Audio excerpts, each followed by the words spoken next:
আসামি কে? আসামি হলো অমুক, মৃত্যুবরণ করেছে কে? তারই দলের সিনিয়র ব্রাদার মিছিল করতে গিয়ে পুলিশের গুলিতে মৃত্যু হয়েছে, পুলিশের কেউ আসামি না, আসামি হলেন তার জুনিয়র পলিটিক্যাল অ্যাক্টিভিস্ট। যিনি মার্ডার হয়েছেন, যিনি ভিকটিম, তার ভাই বন্ধু, তার রাজনৈতিক কর্মীরাই হলো আসামি। 251টা আমি বিশেষভাবে এটা করে একটা ফাইল করে সুন্দর করে বাদাই টাদাই করে রাখছি শুধুমাত্র মনের শান্তির জন্য। মাঝে মাঝে দেখি কিছু তার করতে পারি না, ফাইলটা খুললে দেখি আবার বন্ধ করে রাখি। আমরাই মরেছি, আমরাই আসামি। হায় হায় খোদা, ধরনী তো দ্বিধা বিভক্ত হয়ে যাবে এগুলো শুনলে। পৃথিবীর কোথাও এগুলো আছে কিনা আল্লাহ ছাড়া কেউ বলতে পারবে। আমি যখন ফাইলটা পড়ে শুধু দর্শক দেখালাম, মাইলট দেখেন না মরছে কে, আসামিকে দেখার পরে দর্শক ফিউরিয়াস হয়ে গেছে। হোয়াট?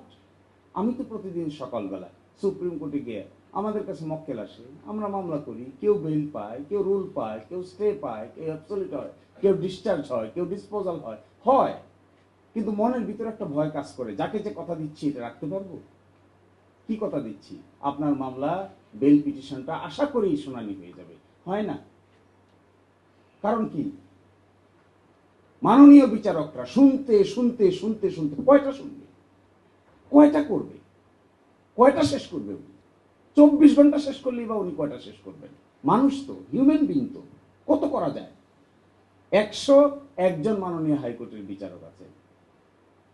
তো সংস্কার করে যদি সত্যিকার অর্থে সাহসী নেতৃত্ব দেশে তৈরি হয়, হাইকোর্টের বিচারক 500 হয়ে যাক না, অসুবিধা হয়ে যাক 500। আপিল বিভাগে বিচারক হয়ে যাক 25 জন। সেগমেন্ট করে দিই আমরা, criminal bench, writ bench, civil bench, constitutional bench করে দিয়ে আমরা মামলা আসবে, মামলা যাবে, নিষ্পত্তি হয়ে যাবে, যার যা পাওয়ার কথা তিনি তা পেয়ে যাবেন, যিনি রাইট তিনি তার রাইট পেয়ে যাবেন, যিনি রং তিনিও তার রং পেয়ে যাবেন, কুইকলি ডিসপোজাল। আপনি দেখবেন চাঞ্চল্য কাকে বলে। আর কোন আমলে একটা একটা বিচার বিভাগীয় সচিবালয় হয়েছিল, সকলেই কাজও শুরু করে দিয়েছিল, অ্যাপয়েন্টমেন্টও হয়ে গেছিল, আইনও হয়ে গেছিল, বুকটা একবার কাঁপে নাই এটা বাদ দিয়ে দিতে? একবার কলিজার ভিতরে, হার্টটার ভিতরে, বিটের ভিতরে রক্ত সঞ্চালন প্রক্রিয়ায় হৃদকম্পন হয় নাই? যে একটা বিচার বিভাগীয় সচিবালয় হয়েছে দীর্ঘ ফাইটের পরে, অনেক লম্বা ফাইট, সে 80 দশক থেকে শুরু করা ফাইট এসে 2025 সালে ডিসেম্বর মাসে একটা সচিবালয় হয়েছে, কাজ শুরু করেছে, চেয়ার টেবিল এসেছে, সচিব নিয়োগ হয়েছে, প্রধান বিচারপতি ঘটা করে উদ্বোধন করেছেন। আমরা এসে একেবারে পুরাটাকে নাল এন্ড ভয়েড করে দিয়ে বিল্ডিং সুদ্ধা এখন নিশ্চিহ্ন করে দেওয়ার চেষ্টা করি। তো লাস্ট কথাটা আমি একটা রিসার্চ করেছিলাম, এখন আমার কাছে 251টা কেস আছে 2013 সাল থেকে শুরু করে 2023 সাল পর্যন্ত। যিনি মার্ডার হয়েছেন, যিনি ভিকটিম, তার ভাই বন্ধু, তার রাজনৈতিক কর্মীরাই হলো আসামি। 251টা আমি বিশেষভাবে এটা করে একটা ফাইল করে সুন্দর করে বাদাই টাদাই করে রাখছি শুধুমাত্র মনের শান্তির জন্য। মাঝে মাঝে দেখি কিছু তার করতে পারি না, ফাইলটা খুললে দেখি আবার বন্ধ করে রাখি। কি করব? 251টা কেস, সাতক্ষীরা, যশোর, ঝিনাইদহ, খুলনা, বাগেরহাট, মেসাকার। ওইদিকে আছে কোথায় জানেন? রংপুর, দিনাজপুর, ওই পাশে আছে বিরাট একটা, ওইদিকে আছে বগুড়া, সিরাজগঞ্জ, পাবনা, এই দিক থেকে শুরু করে আস্তে আস্তে রাজশাহীর ওই চাঁপাইনবাবগঞ্জ। আসামি কে? আসামি হলো অমুক, মৃত্যুবরণ করেছে কে? তারই দলের সিনিয়র ব্রাদার মিছিল করতে গিয়ে পুলিশের গুলিতে মৃত্যু হয়েছে, পুলিশের কেউ আসামি না, আসামি হলেন তার জুনিয়র পলিটিক্যাল অ্যাক্টিভিস্ট। আশ্চর্য, আমি মরলাম, আমি আসামি, আমরাই মরেছি, আমরাই আসামি। হায় হায় খোদা, ধরনী তো দ্বিধা বিভক্ত হয়ে যাবে এগুলো শুনলে। পৃথিবীর কোথাও এগুলো আছে কিনা আল্লাহ ছাড়া কেউ বলতে পারবে। মরে আসামি জেলে যাচ্ছে। গত বুধবার এক কেস করে আসলাম আপিলের ডিভিশনে, এইরকম এক আসামিকে এইবারকার পুলিশ, তখনকার দিনে একটা ওয়ারেন্ট হয়েছিল, কগনিজেন্সের পরে ওয়ারেন্ট হয়, আইনের টেকনিক্যাল টার্ম আপনারা হয়তো অনেকেই ধারণা থাকবে না। কগনিজেন্স হয়ে যাওয়ার পরে ওয়ারেন্ট হয়েছে, ওয়ারেন্ট হলে পরে তাকে বাড়ি থেকে ধরে নিয়ে আসছে এই মে মাসে। মামলা কবে? 2013 সালে। মৃত্যুবরণ করেছে কে? তারই আরেকজন সহকর্মী। সরকার আবার তার বেল ঠেকানোর জন্য হাইকোর্টের আদেশের বিরুদ্ধে সুপ্রিম কোর্টে। কারে? আমি যখন ফাইলটা পড়ে শুধু দর্শক দেখালাম, মাইলট দেখেন না মরছে কে, আসামিকে দেখার পরে দর্শক ফিউরিয়াস হয়ে গেছে। হোয়াট?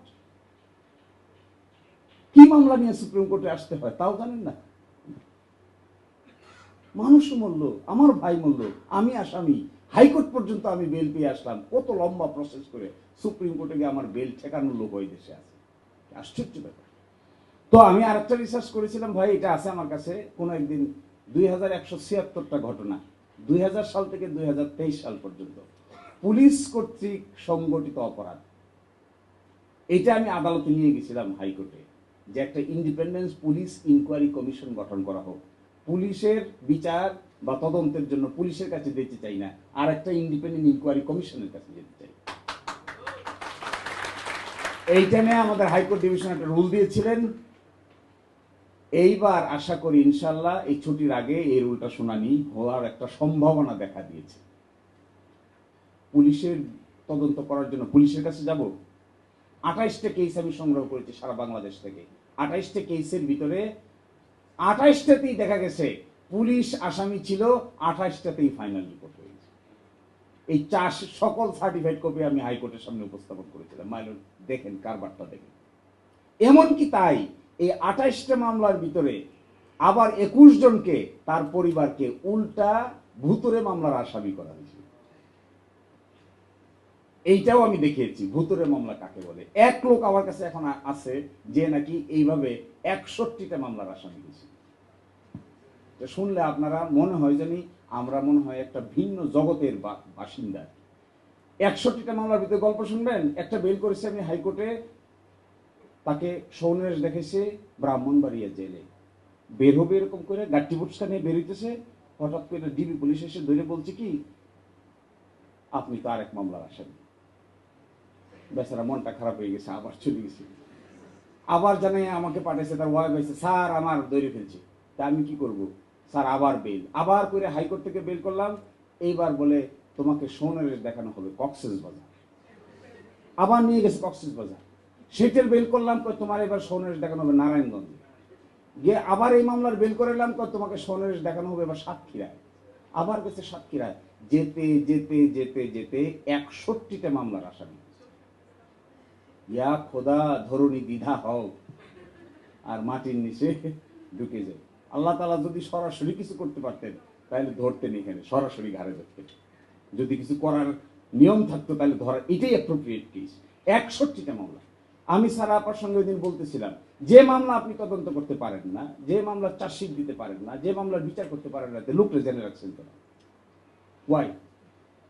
হাইকোর্টে দেখেন কত ডেঞ্জারাস। হাইকোর্টে বেল দিচ্ছে, আপিল বিভাগে বেল কনফার্ম হচ্ছে, এরপরে জেল গেটে অ্যারেস্ট হচ্ছে। তো সুপ্রিম কোর্ট থাকলো কই?